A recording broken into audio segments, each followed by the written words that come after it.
Vote में रद्दो बदल, आजाद में रद्दो बदल, जिस पार्टी का सदर हार जाए उसके लिए रद्दो बदल, जिसको लोग मुस्तरद कर दें उसके लिए रद्दो बदल। पाकिस्तान के 25 करोड़ अवाम सख्त इस वक्त सख्त इस बात पे नाराज हैं, मैं नर्म लफ्ज इस्तेमाल कर रहा हूं, कि क्यों उनके वोट की इज्जत नहीं की जा रही। मैं सबसे दरखास्त करता हूं, नवाज शरीफ, मैंने आपको 2 हफ्ते पहले कहा था कि आप अगर वोट को इज्जत नहीं देंगे तो आपको इज्जत नहीं मिलेगी। अब बोलो ना, प्रेस कॉन्फ्रेंस करो, यहां आ जाओ। अब जरा ट्विटर चलाओ ना, जो हर वक्त चलता रहता था।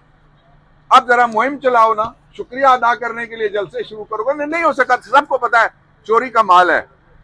चोरी के माल के लिए जो एक खास बाजार होता है किसी न किसी इलाके में, दुनिया में है ऐसे बाजार, जिसको कहा जाता है चोर बाजार। ये चोर बाजार से मैंडेट की जो थीफ्स ऑफ मैंडेट, वो इक्तदार चाहते हैं। इक्तदार पाकिस्तान के लोग इस तरह की गवर्नमेंट को कबूल नहीं करेंगे, किसी कीमत पे भी नहीं करेंगे।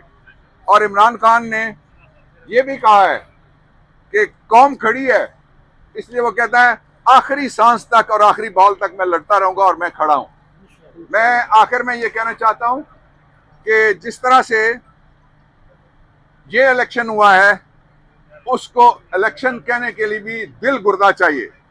और इसके हवाले से जो झूठ बोला जा रहा है, हम जानते हैं कि करामल कातिबीन 2 फरिश्ते हैं जो अमाल लिखते रहते हैं। मेरे ख्याल में तो उन्होंने कलम रख दिए होंगे, इनके झूठ सुन सुन के थक गए होंगे उनके कलम। और जो झूठ है वो खत्म ही नहीं हो रहा, लेकिन उसके खात्मे का दिन करीब आ रहा है, मुस्तकबिल आपका है।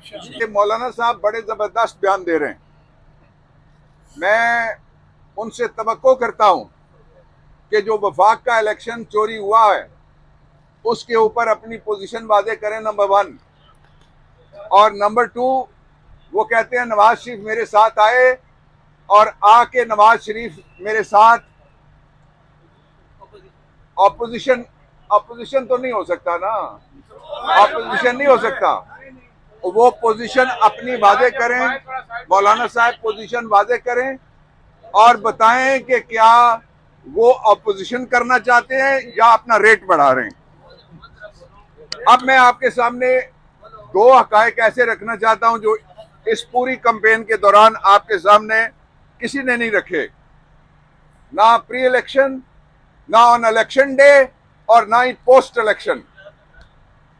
वो हकायक ये हैं।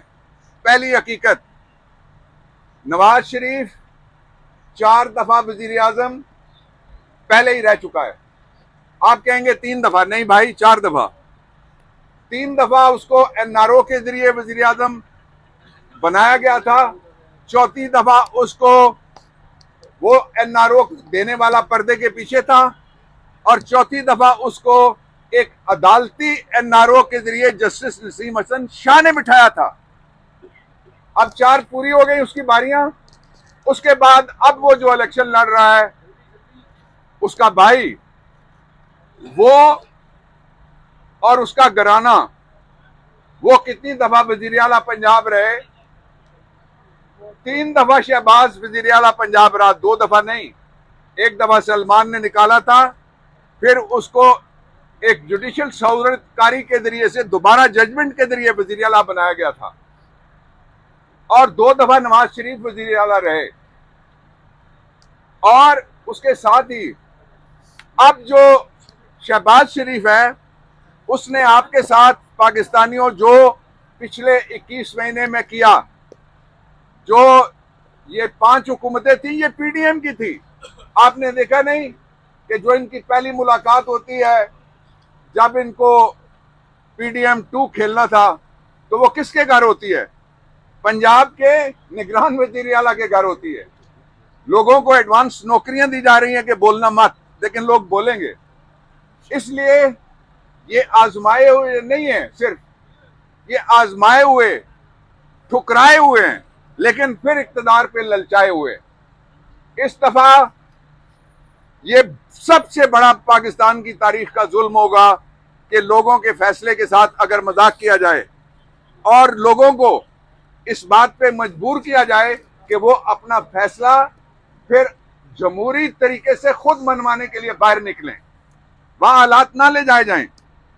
पाकिस्तान तहरीक इंसाफ का बड़ा 5 नुक्तों पे वाज़ेह मौक़िफ़ है। कोई गवर्नमेंट, कोई इलेक्शन, कोई जमहूरियत नहीं होगी जब तक शेर दिल कैदी नंबर 804 को रिहा नहीं किया जाता। इसलिए कि वो जमीर का कैदी है और इसलिए कि वो ऐसा कैदी है जिसके खिलाफ कोई मुकदमा नहीं है, और वो कैदी है और जिनके खिलाफ मुकदमे थे उनको एनआरओ के जरिए से छोड़ा जा चुका है। दूसरा नुक्ता पाकिस्तान तहरीक इंसाफ का, इख्तियार और इक़्तिदार का फैसला पाकिस्तान के आइन में लिखा हुआ है। अल्टीमेट सॉवरन यानी जमहूरियत वोट के घर की बांधी है, जहां वोट जाएगा उसको जमहूरियत कहा जाएगा।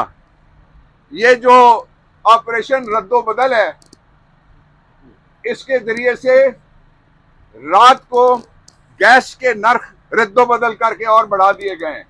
ये चोर आने से पहले पहले आपको वहां पहुंचा देंगे कि जो लोगों का ध्यान महंगाई की तरफ चला जाए, और फिर इनके जो बालके होंगे वो कहेंगे ये इशू ठीक नहीं है, ये इशू एक ही इशू है, पाकिस्तान के लोगों का फैसला है, उस फैसले को तस्लीम किया जाए। तीसरा नुक्ता, पाकिस्तान तहरीक इंसाफ फौरी तौर पे उसको मौका दिया जाए कि उसका लीडर जब बाहर आए तो हम मरकज और 2 सूबों में क्लियर हमारी मेजॉरिटी है, पंजाब में भी क्लियर हमारी मेजॉरिटी है।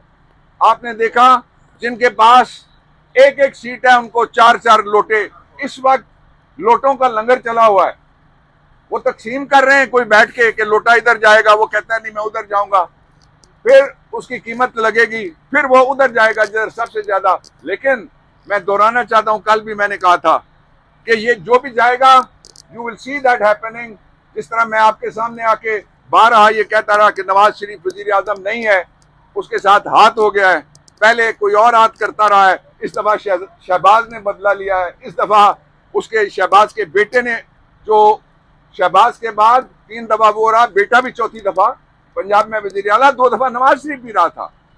जो हमारा आखिरी नुक्ता है वो ये है कि फौरी तौर पे फेयर इलेक्शन हुए नहीं हुए, इस पे एक आला तरीन अदालती कमीशन बनाया जाए।